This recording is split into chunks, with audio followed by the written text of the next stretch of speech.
Naam, asante sana. Unaendelea kutazama Ukumbi leo tukiwa tunazungumzia mustakabali wa taifa baada ya kauli kutoka kwa Rais mstaafu Uhuru Kenyatta kuhusiana na utendakazi katika serikali ya Rais William Ruto. Nirudi kwako Mheshimiwa Kiruga Thuku. Kauli yako kuhusiana na ukosoaji huu ambao unaendelea, na ni kipi ambacho kinachukiza zaidi? Kwa sababu wale wanaozungumza viongozi wanafahamu kwamba ndio baadhi ya yale ambayo zungumza Mheshimiwa Uhuru Kenyatta yapo yanaonekana. Matatizo kama haya ambayo tunazungumzia afya na kadhalika. Kitu gani ambacho kimechukiza zaidi viongozi ambao wamekejeli kauli ile kutoka kwa Rais mstaafu Uhuru Kenyatta? Asante Nimrod, na uniruhusu nisalimie watazamaji wote. Asante. Na pia kwa kifupi sana, wale kwetu kuna mzee mmoja alikuwa anapigana wakati wa Maumau, naitwa mzee Samuel Nuthu wa pale Tetu, na ameaga, atazikwa kesho. Niambie pa familia yake Labilabi, baba mkwe wangu huyo. Kwa hivyo Nimrod, chenye kiko hapa na chenye kinaudhi kidogo. Najua vile wenzangu wamesema, Rais mstaafu Uhuru Kenyatta, na wengi wetu bado tunamheshimu, ako na uhuru wa kutoa maoni yake, ni sawa. Lakini hata ukiangalia historia ya nchi hii ya viongozi ambao wamestaafu, kuanzia Rais mstaafu Daniel hayati mzee Moi na hayati mzee Kibaki, walipotoka kwa uongozi walikuwa makini sana na matamshi yao. Manake hata kama twasema Rais mstaafu Mheshimiwa Uhuru Kenyatta ako na ile haki ya kutoa maoni yake, vile vile ni vizuri ajue sisi kama wanataifa wa Kenya tunampa heshima ya senior citizen, ya kwamba mambo yakienda vibaya, yeye ndio wa kuita viongozi pale nyuma ya hema, akawakalipia hapo, akawaambia hapa inafaa kuwa hivi, inafaa kuwa hivi. Manake sio vizuri, dunia mzima uongozi wowote wakati umebadilishwa, kila kiongozi, uangalia hata Marekani kule, watu wengi wanafaa kuonyesha kama ndio the big uncle, na mataifa yote mengine yaliyoendelea na yanayoendelea, kila serikali wakati imeshukua hatamu zake huwa inakuja na inaanza kutekeleza manifesto yake. Na vile ndugu yangu Higgins amesema hapa, chama chetu UDA na Kenya Kwanza tulikuwa na manifesto yetu. Haya mambo yote, Linda Jamii, affordable housing na hayo mambo mengine yote yalikuwa pale. Kwa hivyo tuliposhinda uchaguzi, tulianza kutekeleza yale ambayo Wakenya walitupigia kura kuyatekeleza. Kwa hivyo ni vizuri na kwamba sisi tungetaka kuendelea kumheshimu Rais mstaafu Uhuru Kenyatta. Na unajua ni vizuri mkasema, hata wakati alikuwa anaongea, alisema wakati alienda kupatiana uongozi kuna watu walimtusi sana, na akakaa tu hapo amevumilia. Lakini ikubukwe ya kwamba rais ambaye tuko naye saa hii, pindi tu alipoweka Biblia chini baada ya kuapa, yeye alisema, mtangulizi wangu Mheshimiwa Uhuru Kenyatta, sisi tutampatia majukumu ya peace making in this region because we recognize him as our senior citizen. Kwa hivyo tunajua sio rais alimtusi. Asante. Zui hapo. Sijui kama mwelekezi wangu ananipata kwa sasa hivi. Nataka nichezee sauti ama matamshi ya Rais Uhuru Kenyatta kuhusiana na kwamba aliwaonya Wakenya kuhusiana na utendakazi, au hata kwamba Rais William Ruto pengine hakuwa chaguo lake. Manake tunajua kwenye kampeni alikuwa amependekeza Raila Odinga awe chaguo lake, lakini haikuwa hivyo. Kwa hivyo alikuwa anaonya na anarejelea tena. Hem, tusikize halafu nipate kauli ya Eda na vile vile Higgins. And while we wait for these experiments to work, Kenyans suffer and our progress is retarded. As we continue to dwell in rhetoric rather than in progress, we repeat the mistakes of the past. Indeed, today, some of the truths we spoke of yesterday have become the reality check of today. while some of the myths and falsehoods have become the nightmare that many are living. Eda, nafikiri nirejee kwako. Rais mstaafu Uhuru Kenyatta amewahi kualikwa Ikulu si kitambo sana na mwenzake Rais William Ruto. Sijui kama ilikuwa nafasi nzuri wakati ule wazungumzie yale ambayo hayajafanyika badala ya kutumia fursa kama ile kuweza kumkosoa. Na hisia zako ni zipi? Maana amerejelea yale masuala kwamba tuliwaonya wakati huo kuhusiana na utawala wa Rais William Ruto utakavyokuwa, na sasa watu wanajionea. Ni kweli ama si kweli? Ni kweli, lakini pia ukumbuke, ujua Rais Kenyatta pia ni Mkenya. Ingawaje alikuwa kiongozi wa taifa na akaenda nyumbani akamaliza term zake 2 akaenda. No. Pia ni kiongozi alikuwa kiongozi wa taifa, lakini pia sasa ni mwananchi wa kawaida. Kama sisi tunakosoa serikali, kama wale viongozi wengine wa upinzani wanakosoa serikali, kwa nini wanataka kufungia Rais Uhuru Kenyatta asiongee? Lazima pia hata zile nchi zingine kama Amerikani, Barack Obama was involved kwa election ya Biden. So uwezi sema ati kwa sababu mtu alitumia, kuna hadi governors ambao walitoka kwa viti. Leo hii wanaongea maneno ya nchi. Hauwezi sema kwa sababu mtu alitoka kitini sasa aende retire. Pia ukumbuke Rais Uhuru ako bado na miaka kidogo. Uliona hata kuna rais ambao amerudishwa kwa kiti Malawi ako na miaka 80. Kwa hivyo sidhani kuna makosa yote Rais Uhuru Kenyatta akizungumzia yale mambo ambayo yanaendelea ndani ya Kenya. Pia ujue kutoka hii serikali ichukue uongozi, na tumekuwa ni kama ostrich, tunazika vichwa kwenye mchanga, tutaki kukubali the reality. Kwa nini vijana walitokea kwa wingi kwa streets? Kwa nini vijana walikufa? Kwa nini leo vijana wanapiga kelele? Nilikuwa naambia mwenzangu tukiwa hapo kwa VIP, jana vijana walikuwa kwa ode yake, walikuwa na motisha sana, wameenda kusaidia mmoja wao na wakasema wataki siasa. Ukienda huko kwetu kwenye mazishi watu wataki siasa kwa sababu wananchi wamekuja pamoja. Na kile ambacho hatujui ni kuwa wananchi wa Kenya wanatamani umoja. Wanataka kukua pamoja, wanataka kuungana, wanataka kufanya mambo pamoja. Lakini viongozi sana sana wa serikali kila saa wakisimama kwa podium, kazi yao ni kugawanyisha Wakenya, kutukana viongozi wa upinzani. Hii serikali ikiongozwa na rais wanafikiria ya kwamba adui mkubwa ni Rigathi Gachagua, adui mkubwa ni Kalonzo Musyoka, ilhali hawajui adui mkubwa wa hii serikali ni mwananchi. Na ile kuadhibiwa wataadhibiwa kwa ballot, hawataamini. Kwa sababu hakuna vile kila mtu anapiga kelele.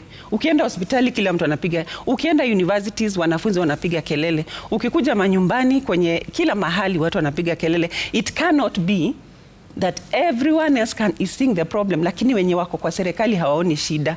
Hapo ndio maana sasa in fact wacha nikwambie, ingekuwa Uhuru Kenyatta anasifu hii serikali, angekuwa mpaka amepatiwa kiti, amepatiwa budget, anaitwa State House, wamesha mpaka ita barabara jina yake, because that is how this government is operating. Lakini ukio-oppose, unavutwa kazi, kesho ushatumwa Subaru, mwingine ameabductiwa. You cannot operate with ati unataka tu kusifiwa. In fact, hii serikali kile ambacho wanafaa kufanya ni wachukue hii criticism yenye tunawapea, wajenge, wafanye kitu.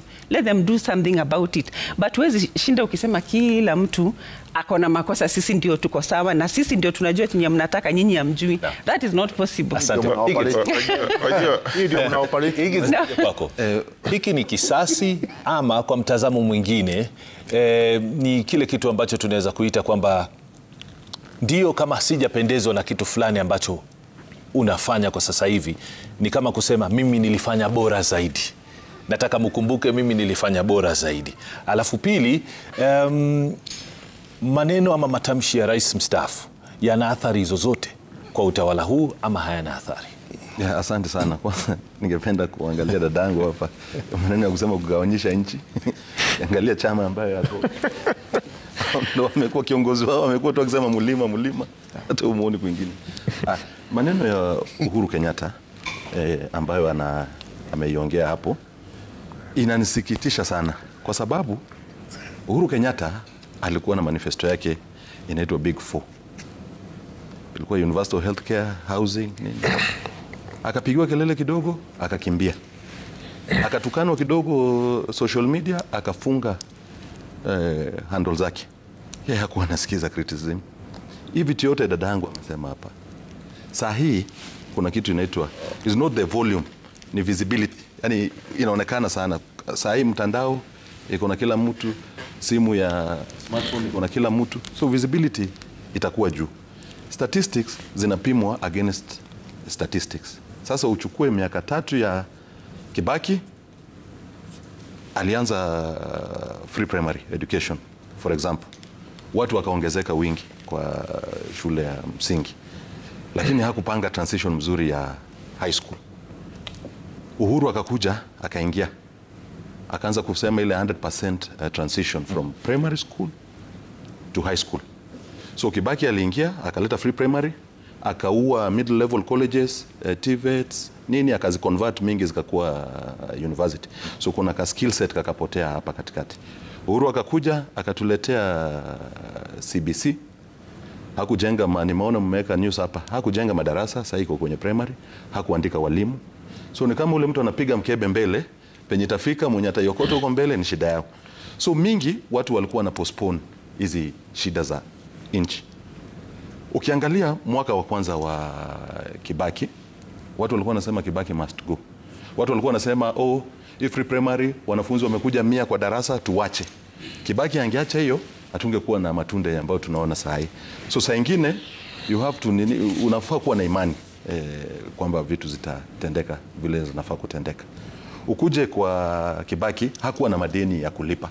Hakuwa na counties ya kutuma fedha. Yeye alikuwa hivyo. No. Kibaki Uhuru akaingia. In fact Kibaki akakuja akauza rasilimali mingi za nchi ambaye yeye hakutengeneza. Alikuja akauza Safaricom 25%, akauza KenGen, akauza Mumias. So most of the IPOs ilikuja time ya Kibaki. Kama njia yake ya ku raise finances. Tukakuja Uhuru. Uhuru pia mwaka wake wa kwanza na wa pili na wa tatu hakuwa na ile obligation ya kulipa madeni because hazikuwa mingi. So yeye alikuwa na fedha bila kulipa madeni na pia akaomba zaidi. So context ni ya muhimu sana. Sisi kwa hii serikali ambayo iko, kwa every shilingi 100 tunakusanya 65 inaenda kulipa deni na interest yake kwanza kabla tujaongea. Unabaki na 35 ya kufanya maendeleo. So ukiweka kila kitu kwa context utaweza kuelewa. Uhuru Kenyatta alikuwa anaongea kwa NDC ya siasa. So lazima itakuwa angekuwa anasemea mahali kwingine context ingekuwa tofauti. Lakini Cheche pia Jubilee inakuja kama competitor.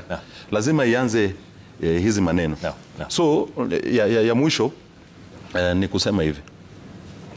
Wakati tunaweka kila mtu kwa mizani, chukua miaka 3 ya Kibaki, alianguka referendum 2005, akatuletea civil war 2007, kuja Uhuru, migomo ya madaktari ilikuwa kila siku. Ameandika madaktari wa Cuba wetu wakiumia hapa, migomo ya manases, migomo ya walimu ilikuwa kila siku. So ukisema vitu zinaenda mbaya, nataka uniambie unatumia matrix gani? Because nyinyi kama vyombo vya habari mkiweza kuweka advertisement, maybe mnawacharge per second, per minute. Nikinunua maji na nunua by liter ama nini, lazima kuna metrics za kupima. So tukiangalia all fundamentals, watu ya Mulima wanasema ndio kahawa imepanda bei, import mahindi, bei ya unga walikuwa wanavaa sufuria kwa kichwa, hawavai kwa kichwa. Hii CBC watu walikuwa wameanza kugoma, tumejaribu kuisort. So tuna clean mess ya Uhuru anakuja hapa Haizui hapo. Nasikia umetaja masuala ya majani chai na pia kahawa na kadhalika, lakini majani chai nasikia huko upande wa Mlima Kenya hali iko nzuri, lakini kule Rift Valley nasikia hali iko mbovu kidogo. Lakini Fredrick, nije kwako wewe. Pengine tusikize kauli kutoka kwa baadhi ya viongozi wa Kenya kwanza. Alafu nikupe maswali mawili matatu. Tusikize kauli tu za viongozi kutoka Kenya kwanza wakikashifu matamshi ya Rais mstaafu Uhuru Kenyatta kuhusiana na kuikashifu serikali hii.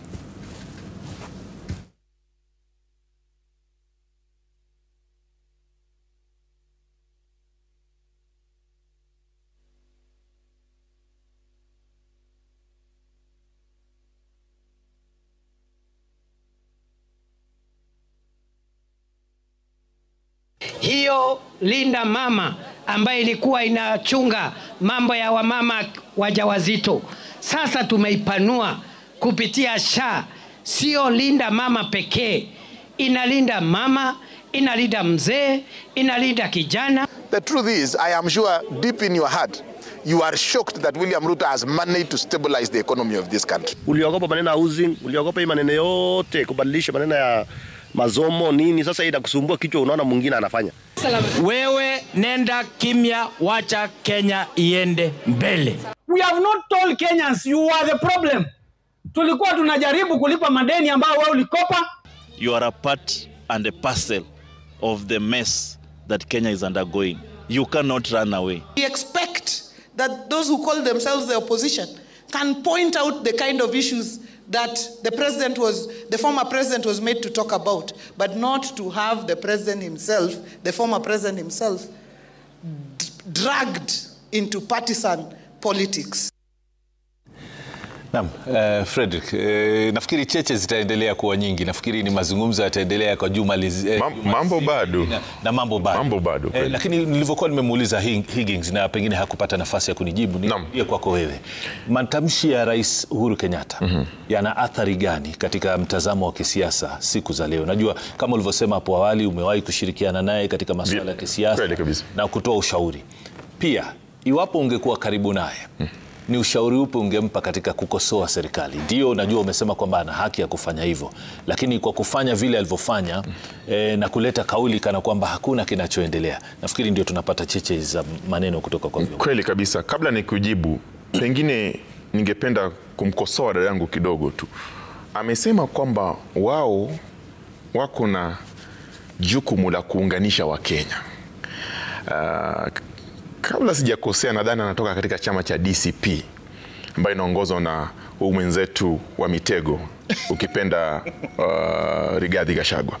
Yule bwana imejulikana wazi kwamba yeye mwenyewe ndiye anatenganisha Wakenya wote kwa sababu ni mkabila wa kujitolea. Pili, Uhuru Muigai Kenyatta, mimi sina shida na yeye kwa sababu yeye katika katiba ya Kenya kipengele cha 38 anazisherekea au anazitekeleza zile uhuru zake za kisiasa. Lakini akumbuke kwamba yeye amekuwa kiongozi wa nchi. Ingekuwa jukumu lake kuwaunganisha Wakenya. Ingekuwa jukumu lake kuambia Wakenya ukweli.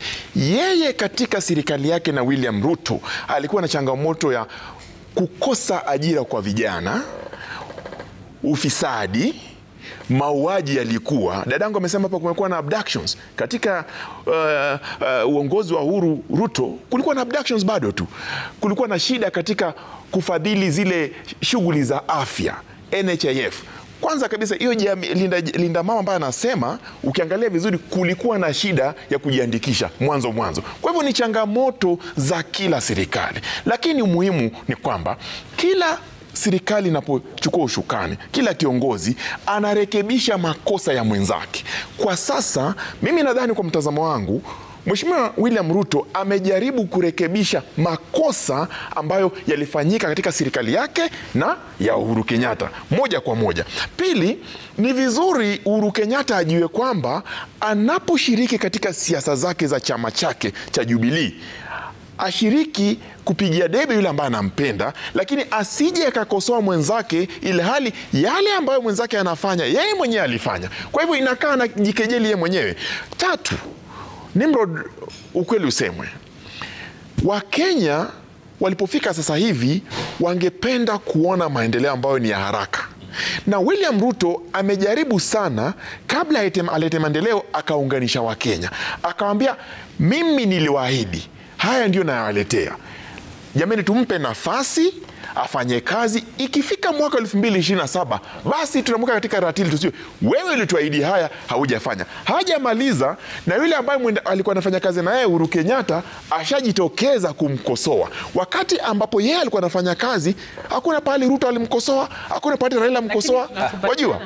Wajua? Nafikiri hapo utakuwa hujathibitisha ukweli, kwa sababu nakumbuka Rais William Ruto alianza kampeni nafikiri takriban miaka 4 kwa sababu alitaka kuwa rais.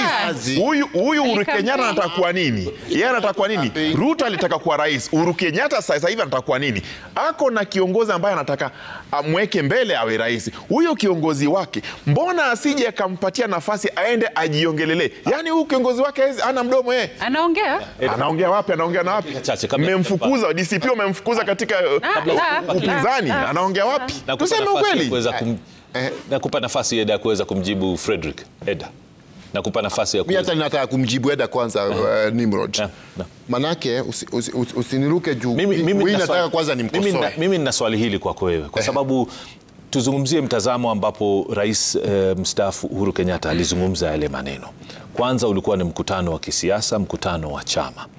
Hivi sasa tunajua kwamba Jubilee ni moja ya vyama ambavyo viko katika upinzani. Kwa hivyo tunaweza kusema kwamba Uhuru Kenyatta sasa hivi anaongoza chama ambacho kiko katika upinzani. Je, kwa kusema hivyo, inakuwa rahisi tu kwamba ikiwa tunazungumzia serikali basi ni muhimu tu tuikosoe tu kwa sababu tuko katika upinzani ama namna gani? Unajua tunasema hapa Rais mstaafu Uhuru Kenyatta sio mwanasiasa yeyote vile. Na kama umefuatilia hii serikali vizuri utapata ya kwamba rais na hii serikali wana heshima kubwa sana na Rais mstaafu Uhuru Kenyatta. Na ndio tunamuomba, ingawa akona kila haki ya kuendesha yale ambayo anafaa kuendesha, pia tunamsihi yeye sio kama hao wanasiasa wengine wa upinzani. Na ndio hapo nataka kumkosoa dadangu hapa, ati anasema ati wanatusiwa. Unajua, na ukweli ni vizuri kuongea ukweli. Do you know the current president hata hajawahi hata siku moja kuongea kuhusu chama yao. Wao ndio kila siku Kasongo one term must go. Hata rais anawauliza, sasa hiyo mkishasema hivyo inasaidia Wakenya aje? Hawa wanakuja kama hapa kwa media. Wanaulizwa, sasa nyinyi kwa spishi yenu yote ni rais tu. Sera ni lipi? Sera ni gani? Wanasema sijui. Hapo kidogo ni mode. Hapo kidogo tulikomalizie. Wanasema ati ukienda kwa kanisa tunapiga shetani. Mheshimiwa Kiruga, kuna tofauti gani ambao upinzani inafanya sasa na alivyofanya Rais William Ruto wakati akiwa naibu wa rais akifanya kampeni dhidi ya Rais Uhuru Kenyatta wakati akiwa mamlakani? Acha nikuambie kitu moja. Najua mimi nilikuwa na rais tuko naye saa hii hata wakati huo. Tunajua sisi sote tulitoka kwa uongozi wa Rais Uhuru Kenyatta. Na mimi nimekuja nimeandamana na rais. Na mtu asikudanganye Nimrod, hakuna campaign dhidi ya Uhuru Rais William Ruto alikuwa anafanya. Yeye chenye alikuwa anafanya, ona yeye chenye alikuwa anafanya ile ilikuwa kushiriki kwa maendeleo. Alikuwa anashiriki kwa maendeleo, pahali wamefaulu anasema hapa tumefanya hii na serikali, tumefanya hii na serikali. Na hata kama ni wewe kama ni mwanasiasa unajipigia debe na deposit. Kutumia nafasi hii kusema kwamba hakufanya kampeni dhidi ya hakufanya. Alifanya kampeni ya kanne. Chenye alikuwa anafanya kidogo tu, chenye rais tuko naye saa hii alikuwa anafanya. Alikuwa anakosoa ndio mambo yaende sawa ama alikuwa anafanya kampeni? Alikuwa anasema, hata uende uangalie kwa YouTube. Alikuwa anasema mimi na Mheshimiwa Rais Uhuru Kenyatta tumeleta haya maendeleo hapa, tumeleta haya maendeleo hapa. Walipomuondoa kiti, walisema shida yao kubwa ni Rigathi Gachagua. Akiondoka kwa kiti watafanya kazi, watatupeleka Singapore. Rigathi Gachagua aliondoka kwa kiti mwaka moja uliopita. Sasa bado wanapiga kelele, sasa wanasema ni Uhuru Kenyatta anawakosoa. Kila siku wanafanya empowerment, kwa hizo mikutano wanatukana upinzani. Agenda yao kubwa hata masoko inajengwa. Leo hii agenda kubwa ya hii serikali ni Rigathi Gachagua, Kalonzo Musyoka. Rais alimuita mpumbavu juzi, tulisikia sisi wote. Kwa hivyo wacheni kusema ati sisi ndio wabaya sana, nyinyi ndio wazuri. Ati sasa alikuwa huko ule upande hamkuweza kufanya kazi, na sasa hamwezi fanya kazi kwa sababu huko nyinyi ni serikali ya excuses. Nyinyi ni serikali ya usumbufu tu, ya kupiga kelele, kupigia watu kelele, kulaumu kila mtu. Ingeni kwa ofisi, tokeni empowerment, kuja Udhaya, Eda kuja Udhaya, aone tunajenga stadium, tunajenga soko, tunajenga barabara. Kauli za baadhi ya viongozi wa upinzani hususan Kalonzo Musyoka na Eugene Wamalwa pia wakikosoa mwelekeo wa serikali kwa sasa. Na ikumbuke kwamba wiki ama juma lililopita pia kulikuwa na baadhi ya mashirika ambao hufanya utafiti wakielezea kuhusiana na utendakazi wa serikali. Nataka tuweze kupata sauti ya Kalonzo Musyoka na Eugene Wamalwa wakikashifu utendakazi wa serikali ya Rais William Ruto, halafu niwape nafasi wenzangu kuweza kuzungumzia hilo. And this is not the way to run a nation. It cannot be like that. We have institutions here ambazo zingine zimetekwa nyara, zingine zimeharibika. Wananchi wa Kenya wanakuwa, heshima yao inaregeshwa, inakuwa reduced to the extent that unaona wewe uende ukaombe pesa kwa Mheshimiwa Rais. So tunataka hii kura inayokuja mjue ya kwamba integrity will be on the ballot. We must have a God-fearing leader who has a clean record, asiye na damu mikononi mwake, ama ufisadi, ama wizi, ama ukabila. Naam, Higgins. Hakuna kitu Kalonzo amesema. Sijasikia kitu yote. Maneno tu. Unachagua yani unachagua kile unataka kusikia. Nasema hakuna kile amesema. Amesema tu maneno tu, sijui wa Kenya wamekosa nidhamu leo. Lakini ningesema hivi kwanza. Nataka nikukosoe pia wewe Nimrod. Na nakuchallenge. Either after hapa ama nini. Angalia kampeni ya William Ruto. Na uangalie movement yake, wachana hata na before 2022. Tangu 2013. William Ruto ni kama anatembea kila mahali. Tangu kitambo, hata akiwa mjumbe.